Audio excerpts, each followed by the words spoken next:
deal kasi ang Tamaraw has been in the Philippines since 1976. Tapos binalik nila to ngayon sa Pilipinas. Tapos ikaw pa yung bagong endorse. Alam niyo, sabi ko nga kanina sa stage, napaproud ako. Kasi sabi ko, 90s, hindi ko makakalimutan kasi batang tama raw ako eh. Kasi yung FX noon, yan yung everyday na kasama mo sa iyong buhay. Either driver ka, nagtatrabaho ka sa mga opisina, sa restaurant, at yan lagi ang sinasakyan natin. And then ngayon, binalik siya. At nung binalik siya, hindi lang siya pinaganda. Sabi ko nga, inisip niya yung pangangailangan at kung ano yung naaayon sa panahon ngayon. Kasi di ba, sabi ko nga, nagsimula tayo sa pandemic eh. Lahat ng mga tao ngayon, nagsisimula ulit lumamon. Ngayon yung tama raw ngayon, inisip niya na paano mo matutulungan ng mga Pilipino, ang mga tao.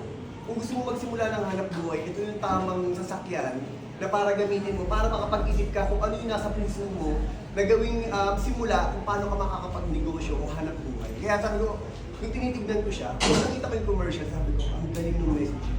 Kasi tumatahi siya at inalam niya kung ano yung kailangan ngayon ng mga Pilipino na ako honestly, personally, nung tinitignan ko siya, sabi ko, ano yung gusto ko dito na magagamit ko personally sa buhay ko, sa trabaho ko ngayon, as a director, producer, and then actor.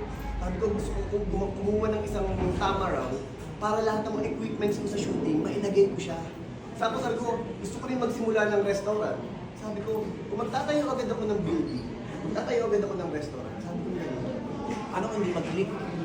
Sabi ko, sisimulan ko muna dito sa maliit lang para mapuntahan ko at mahanap ko saan yung magagandang location. At kung sakaling hindi palari, hindi maging maganda yung business or may mga mali, ma-adjust ko agad. Kasi nagsimula sa malaki, magsisimula ako sa maliit. Kaya sabi ko gano'n, ito yung perfect at tamang naaayon siya ngayon sa panahon natin na magagamit ng lahat ng mga Pilipino sa mga gusto magsimula sa buhay at magnegosyo.